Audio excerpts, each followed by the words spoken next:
ये संसार अग्नि की ज्वाला है। ज्वलत ज्वालम शीतम सुपदम करंदई समयतु हरिवंश महाप्रभु श्रीमद राधा सुधा निधि में कहते हैं, ये संसार जलती हुई ज्वाला है। कामाग्नि, क्रोधाग्नि, लोभाग्नि, मोहाग्नि, मदाग्नि। हे प्रिया प्रीतम, अपने चरण कमलों की शीतल किरणों से हमारे हृदय को इस संसार रूपी जलन से बचा लीजिए, शीतल कर दीजिए। जलत ज्वालय शीतई सुपदम करंदई समयतु, इसका समन कर दीजिए। महाप्रभु चैतन्य देव जी कहते हैं कि इस महान संसार रूपी अग्नि के समन के लिए निर्वापणम, शांत करने, जैसे अग्नि में वर्षा हो जाए एकदम सब शांत, ऐसे भगवान नाम जप, भगवान नाम कीर्तन से समस्त दोषों का नाश। संसार अग्नि क्या है? ये काम, क्रोध, लोभ, मोह, मद, मत्सर, ये अग्नियां हैं। ये उपासक के हृदय को जलाती रहती है। यदि नाम जप चल रहा है, नाम संकीर्तन चल रहा है, तो इन समस्त दोषों का नाश हो जाएगा। जैसे जलती हुई आग में जल पड़ जाए और शांत हो जाते हैं, ऐसे ही भगवान नाम जप, भगवान नाम कीर्तन से समस्त दोषाग्नियों का नाश हो जाता है। जीवों के श्रेया माने परम कल्याण, श्रेया कैरव चंद्रिका वितरणम, जीवों के परम कल्याण के लिए ये परम दाता है। नाम जप, नाम कीर्तन परम श्रेय है, परम कल्याण है। जैसे हम चांदनी के प्रकाश में शीतलता और वस्तु का दर्शन करते हैं, ऐसे ही भगवान नाम के ज्ञान के प्रकाश में हम तत्व का दर्शन करते, भगवान के रूप का दर्शन करते। और परम श्रेय यही है कि भगवत साक्षात्कार हो जाए। तो श्रेया कैरो चंद्रिका वितरणम, भगवत साक्षात्कार की योग्यता प्रदान करने का, परम मंगल, परम कल्याण करने की सामर्थ्य भगवान के नाम जप में, भगवान के नाम कीर्तन में। विद्या वधु जीवनम, विद्या रूपी वधु का जीवन है। विद्या कौन? जिससे अविद्या का नाश हो जाए, अज्ञान का नाश हो जाए। भगवान नाम ये परम विद्या है। जैसे सेवक जी महाराज कहते, विद्या हरिवंश मंत्र चतुरक्षर जपत सिद्धि भव उद्धरणम, ये हरिवंश नाम परम विद्या है। ऐसे ही कृष्ण नाम परम विद्या है। और इस विद्या रूपी वधु का स्वामी है, जीवन है, प्रीतम है कीर्तन करना, जप करना। जो नाम जप करता है उसके अंदर अद्भुत विद्या का प्रादुर्भाव हो जाता है। आनंदांबुधि वर्धनम प्रतिपदम, हमारे हृदय में आनंद समुद्र विराजमान है, पर हम बहिर्मुख होकर क्षुद्र विषय के ओस कणों से अपनी तृप्ति करना चाहते हैं। जलमा मीन पियासी मोहि सुन सुनियावे हासी, आनंद सिंधु मध्य तव वासा, आनंद सिंधु के मध्य में वास करने वाला पिपासु भोगों के क्षुद्र ओस कणों से अपनी पिपासा शांत करना चाहता है। यदि जीव नाम कीर्तन नाम जप करने लगे तो आनंद समुद्र में जैसे उफान आती है, ऐसे हमारे हृदय में आनंद की उफान आने लगेगी। आनंद रूपी सागर का वर्धन करने वाला आनंदांबुधि वर्धनम प्रतिपदम पूर्णामृत स्वादनम, और प्रत्येक पद पर, प्रत्येक क्षण पर नाम जापक को, नाम कीर्तन को जो रसास्वादन करता है, कैसा है? बोले पूर्ण अमृत में। राधा नाम सुधा रसम रसी तुम जिह्वास्त में विह्वला, राधा नाम क्या है? बोले पूर्ण अमृत है, इसका खूब है जिह्वा तू रस लंपट बन करके राधा राधा राधा राधा राधा ऐसा पान कर। चैतन्य देव कह रहे हैं पूर्णामृत स्वादनम, जो भगवान नाम जप करता है, भगवान नाम कीर्तन करता है, जहां उसके चित्त का मार्जन हुआ, जहां उसके काम क्रोधादि अग्नियों का समन हुआ, तो एक एक नाम में अमृतमय स्वाद का अनुभव होगा। सर्वात्म स्नपनम परम विजयते श्री कृष्ण संकीर्तनम, जो सर्व प्रकार से शीतलता प्रदान करता है। जन्म जन्म के जले हुए हैं हम, भगवान नाम कीर्तन हृदय में शीतलता प्रदान करता है। ऐसे श्री कृष्ण कीर्तन की जय हो। संपूर्ण संसार एक अज्ञात शक्ति के अधीन है। कुछ भी सोचो, तुम्हारी हर सोच को धूल धूसरित कर देने वाला काल समर्थ, सतर्क, सावधान है। सोचते सोचते मर जाओगे, कभी तुम पूर्णता को प्राप्त नहीं करोगे यदि भगवान का भजन न किया तो। ये कर ले, ये कर ले, ये पाले, ऐसा हो जाए, वैसा हो जाए, मरोगे। जब मरना है तो अधूरा होके नहीं, पूरा होके मरना है। पूरा क्या है? अब कछुनाथ न चाहिए मोरे, दीन दयाल अनुग्रह तोरे। हो गया नाथ, पूरा जीवन हो गया, जन्म के जन्म हो गए भटकते हुए, अब नहीं चाहिए संसार, अब आप चाहिए प्रभु, अब कछुनाथ न चाहिए, अब मुझे कुछ नहीं चाहिए, पूर्ण होके मरो, ये चाह वो चाह, इतना हो जाए उतना हो जाए। काल भगवान सतर्क तुम्हारे समस्त मनोरथों पे पानी फेरने के लिए और सावधान है। एक तमाचा काल का लगा, सब बिखर गई कामनाएं। इसलिए परम शीतल भगवान नाम का निरंतर जप, भगवान नाम कीर्तन। जीव की स्थिति सुख में है। ईश्वर अंश जीव अविनाशी, चेतन अमल सहज सुख राशि। जीव क्या है? सुख स्वरूप है। वो अपने सुख स्वरूप को भूल करके दुखालयम, जिसे संसार को भगवान ने कहा अशाश्वतम, नाशवान, दुखमय है, ये वहां सुख खोज रहा है। एक व्यक्ति के पास हजारों करोड़ की संख्या में धन है, बावरा है, वो पागल है धन में। उसको यह समझ में नहीं आ रहा कि मेरा ये सर्व संपत्ति, मेरा ये सब वैभव एक क्षण में काल छुटा देगा। जब शरीर नहीं रहेगा तो करोड़ों रुपए रहेंगे क्या? तुम्हारा ये वैभव रहेगा क्या? भगवान का चिंतन नहीं किया तो अभी तुम पूर्व पुण्य के बल से करोड़पति बने हो, अरबपति बने हो, फिर नाली के कीड़ा बनोगे, भूत बनोगे, चमगादड़ बनोगे, उल्लू बनोगे, फिर क्या तुम सुख शांति प्राप्त कर पाओगे? दुर्लभ देह पाए हरि पद भजु, कर्म वचन और जीते, मन पछितई है अवसर बीते। दुर्लभ मनुष्य देह मिली है भगवान के भजन करने के लिए। चलो, जो समय गया सो गया, अब जो रहा उसको राख, हरि के चरणों के चिंतन में अपने चित्त को डुबो दो, तभी तुम्हें सुख मिलेगा। क्योंकि तुम भगवान के अंश हो, प्रकृति से माया से तुम कभी सुखी नहीं हो सकते। लिख लो, चाहे पूरे त्रिभुवन की अकेली अकेली संपत्तिवान तुम हो, संपूर्ण वैभव के स्वामी हो, तो भी तुम सुखी नहीं हो सकते, क्योंकि तुम प्रकृति से सुखी होने वाले नहीं। तुम परमात्मा के अंश हो। परमात्मा के चिंतन में परमात्मा की स्थिति जब तक नहीं लाओगे, परमात्मा स्थिति, तब तक सुख नहीं पाओगे। आनंद का पुत्र होने के कारण ये जीव सदा आनंद की ही खोज करता रहा। मैं आनंदित हो जाऊं, ये भोग भोग कर, इस वस्तु का मालिक बनकर, इतना रुपये का धनी बनकर, ऐसा ऐसा, लेकिन आज तक आनंदित नहीं हो पाया। और की और कामनाएं बढ़ती चली गई, स्वाभाविक इच्छा बढ़ती चली गई। आनंद की चाह होना आवश्यक है, क्योंकि तुम आनंद सिंधु के अंश हो, लेकिन प्रकृति से नहीं, भगवान से आनंद। अगर आनंद में रहना है तो आनंद सिंधु से पृथक होकर नहीं, संसार से पृथक होकर, आनंद सिंधु के सन्मुख होकर। यहां उल्टा है, आनंद चाहिए भगवान से विमुख होकर, संसार के सन्मुख होकर आनंद ढूंढ रहा है। वो आनंद तब मिलेगा जब संसार से विमुख होकर भगवान के सन्मुख हो। सन्मुख होई जीव मोहि जबहि, जन्म कोटि अगनाशों तबहि। जब जीव भगवान का शरणागत हो जाता है, करोड़ों जन्म के पाप भगवान नाश करके उसे आनंद प्रदान करते हैं। चाहे जितना घूम लो, चाहे जितना कमा लो, चाहे जो भी कर लो, अंत में जब पछताओगे तो पछताने के बाद एक रास्ता मिलेगा, हरि शरणम। बिना भगवान की शरण हुए तुम्हें शांति, तृप्ति, आनंद, सुख कदापि कहीं नहीं मिलने वाला। संसारी पुरुष जब कुछ देता है किसी संत महात्मा या वो गर्व करता है कि मैंने कुछ दान किया। तुम्हारा नाशवान वस्तु है, हमारा सच्चिदानंद भजन है। तुम जो देते हो उससे बढ़कर हमसे लेते हो। हमारा भजन लेते हो, हमारी तपस्या लेते हो, हमारे जीवन का संचित किया हुआ परम धन लेते हो, और उससे तुम आनंदित हो जाओ, तुम्हारा कल्याण हो जाए। इसीलिए संत महात्मा उदारता पूर्वक स्वीकार कर लेते हैं। लेकिन अहंकार करके वो किए हुए अपने सत्कर्म को मिट्टी में मिला देता है।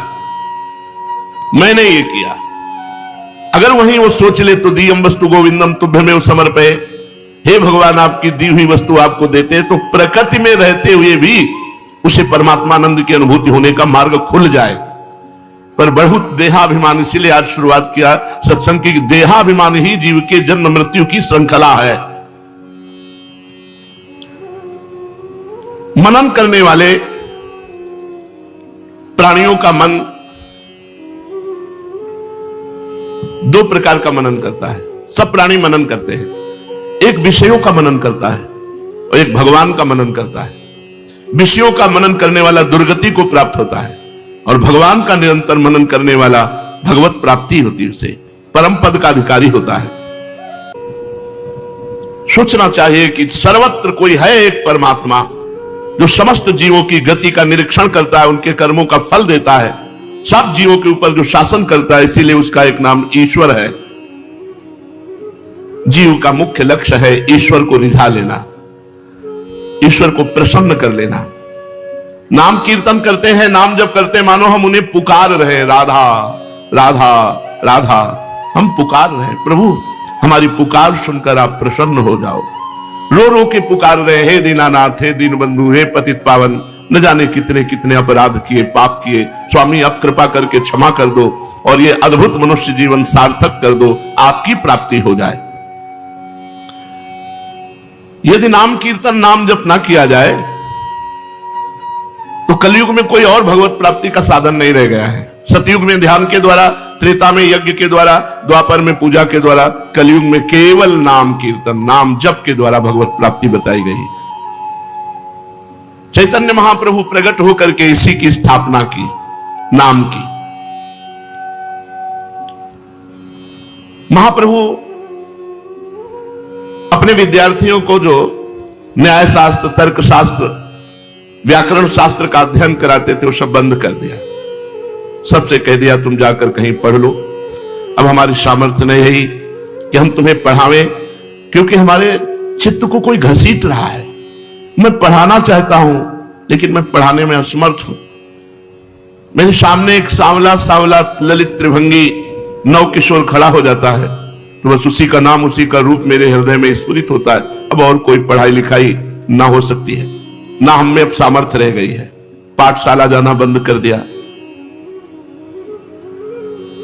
महाप्रभु अवतारी हैं, ये अवतरित हुए भगवान नाम की स्थापना करने के लिए उन जीवों के हृदय में जो भटके हुए संसार समुद्र में अथाह, जहां कहीं भी सांस लेने की जगह नहीं है, इतनी प्रचंड माया फैली हुई, खान पान अशुद्ध, विचार अशुद्ध, ऐसे वातावरण में प्रकट होकर परम पावन भगवान नाम की महिमा को प्रकाशित किया।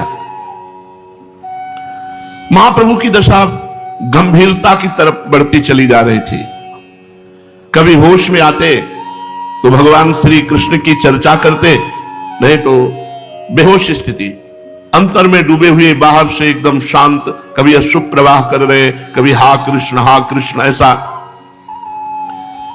चिरकाल से आशा लगाए हुए बैठे कुछ भक्त प्रभु के पास आए और प्रभु से प्रार्थना की कि प्रभु हम सबके हृदय में एक भाव आ रहा है कि नियम पूर्वक रोज कीर्तन शुरू किया जाए। प्रभु ने हुंकार मारी और कहा हां, ये तो जगत मंगल के लिए बहुत आवश्यक है। सहर्ष सम्मति स्वीकार कर ली। अब यह हुआ कि कीर्तन हो कहां, तो पहले पहले कीर्तन, सबसे पहले चैतन्य महाप्रभु का कीर्तन श्रीवास जी के घर प्रारंभ हुआ। श्रीवास जी की चर्चा पीछे सुन चुके हैं, महाभागवत है। निरंतर भगवान के नाम जप में, नाम कीर्तन में डूबे हुए हैं। सब भक्तों ने श्रीवास के घर संकीर्तन का निश्चित स्थान तय किया गया है और संकीर्तन का समय रात्रि। ये रात्रि विषयी पुरुषों के लिए सोने और भोगने का समय है, लेकिन योगियों के लिए, भक्तों के लिए जाकर भगवान के कीर्तन और भगवान नाम जब भगवत कथा करने का समय। ये जो आपकी दिनचर्या चल रही है, ऐसी पूरी भारत में किसी कहीं दिनचर्या नहीं होगी कि रात्रि के 1 बजे शौच स्नान करके 2 बजे से नाम संकीर्तन प्रारंभ करते हुए फिर आकर के अपनी दिनचर्या और कथा 4:15 बजे, 4:30 बजे सत्संग शुरू। भारत में नहीं है तो विश्व में तो है ही नहीं, क्योंकि भारत धार्मिक देशों में सर्वप्रधान देश है। ये भगवान की कृपा की दिनचर्या। समय रखा गया रात्रि, रात्रि के समय, और छठे छठे भक्तों को गंभीर नाम कीर्तन में इधर उधर चितवन करना, बेमतलब का भाव प्रस्तुत करना, ये सब छठे छठे भक्त एकत्रित किए गए और सबसे पहले महाप्रभु ने शुरू किया। मृदंग, मंजीर, करताल, ये सब संगीत बज रहे हैं और जोर से भगवान नाम कीर्तन शुरू हुआ। कीर्तन करते करते महाप्रभु भावावेश में आकर तांडव कर रहे, नृत्य कर रहे। बड़ा मंगलमय भगवान नाम कीर्तन, जोर जोर से उच्चारण करते हरि बोल और नृत्य कर रहे। दरवाजा बंद, किसी का आना नहीं, और रात्रि में मृदंग मंजीर आदि वाद्य बज रहे हैं। अब संसारी लोग तो सोते हैं, उनको तो शयन और भोग यही चीज केवल रात्रि है। रात्रि भोगियों के लिए, शयन और भोग के लिए, और योगियों के लिए जाकर के भगवान के लिए रोने के लिए है। सुखिया सब संसार है, खावे और सोवे, दुखिया दास कबीरा जागे और रोवे। प्रेमी जन रात्रि में जागकर भगवान का नाम जप करते, नाम कीर्तन करते हैं। महाप्रभु की ऐसी भाव दशा, आंखों से आंसू बह रहे हैं, शरीर में रोमांच है, बिजली की तरह महाप्रभु नृत्य कर रहे हैं, तांडव बिजली की तरह। शरीर की किंचन मात्र भी शुद्ध बुद्ध नहीं, महाभाव में मग्न होकर के अलात चक्र की भांति घूम रहे, बस घूमते ही जा रहे, नृत्य में अलात चक्र की भांति। ऐसी तीव्रता है नृत्य में कि कब चरण पृथ्वी पे रखे दिखाई ही नहीं दे रहा है। बहुत ऊंचे उठ जाते हैं, दोनों हाथ उठाकर हरि बोल हरि बोल। उन्मादकारी स्थिति, नृत्य करते करते मूर्छित होकर बेहोश हो जाते हैं, पृथ्वी पर गिर पड़ते हैं। भक्तजन उन्हें संभालते हैं। थोड़ी देर के अनंतर फिर उन्माद आता है, फिर नृत्य करते हैं। अद्भुत सुखा, जहां महाप्रभु चैतन्य देव विराजमान हो, उस नाम कीर्तन की सुख वृत्ति का क्या वर्णन करना। महाप्रभु फिर मूर्छित हो जाते हैं। थोड़ी थोड़ी देर में उन्मादकारी प्रेम। भक्तों ने देखा कि महाप्रभु की स्थिति तो बहुत विचित्र हो रही, तो कीर्तन बंद कर दिया। थोड़ी देर में महाप्रभु को फिर बाह्य चेतना हुई। रोते रोते हाथ जोड़कर सब भक्तों से कहा, भाई मैं क्या करूं, मेरा मन अब मेरे बस में नहीं रहा। मैं जो कहना चाहता हूं वो कह नहीं सकता, जो करना चाहता हूं वो कर नहीं सकता। बलात् मुझसे कोई जबरदस्ती ये सब ऐसी स्थिति ला रहा है। मैं चाहता हूं कि मैं स्वस्थ होकर कीर्तन करूं, पर पता नहीं क्या हो जाता है। मैं तुम सबको एक दिन की बात बताता हूं, बहुत हृदय में गुप्त रखा, लेकिन अब गुप्त नहीं रख पाऊंगा। आज मैं तुम लोगों से कहता हूं, सावधान होकर सुनो। प्रभु के ऐसा कहने पर सभी भक्त जितने कीर्तन में थे शांत हो गए, सन्नाटा छा गया, और बड़ी उत्सुकता कि प्रभु क्या कहेंगे। चैतन्य महाप्रभु के मुखचंद्र की ओर सब भक्त टकटकी लगाए हुए देख रहे। प्रभु ने बड़े गंभीर स्वर के साथ कहना आरंभ किया, आप लोग तो अपने परमात्मी हैं, आपके सामने गोप्य ही क्या हो सकता है, इसलिए सबके सामने प्रकट ना करने योग्य इस बात को मैं आपके समक्ष बताता हूं। जब मैं गया जी से लौट रहा था, तब नाट्यशाला ग्राम में एक श्याम वर्ण का परम सुंदर बालक मेरे समीप आया। उसके लाल लाल सी चरण के तलवे, कोमल चरणों में सुंदर नूपुर बंधे हुए थे, पैरों की उंगलियां बड़ी सुहावनी थी, छोटी छोटी उंगलियों में लाल लाल नख कांति प्रकट हो रही थी, कमर में पीतांबर बंधा हुआ था, पेट त्रिवली से युक्त, नाभि गोल तथा गहरी, वक्षा स्थल उन्नत, गले की एक भी हड्डी दिखाई नहीं दे रही थी, गले में बनमाला और गुंजों की मालाएं पड़ी हुई थी, कानों में सुंदर कुंडल झलमल झलमल कर रहे थे। वे कमल के समान दोनों मनोहर नेत्रों से तिरछी निगाह करके मेरी ओर देख रहे थे। बस मेरा चित्त उसी समय उनके नेत्रों से घायल हो गया। अब देखते हुए सुंदर कपोलों पर काली काली लटें, मंद मंद मुस्कुराहट, फिर अपने फेट में जो रखी हुई बंसी थी उसे अपने अधरों पर विराजमान किया, और वंशी का ऐसा मनोहर स्वर, ऐसा मनोहर बंसी नाद, मैं बेहोश हो गया। थोड़ी देर बाद चेतना जागृत हुई तो फिर वो बालक नहीं दिखाई दिया। इतना कहते कहते महाप्रभु हा कृष्ण और बेहोश हो गए।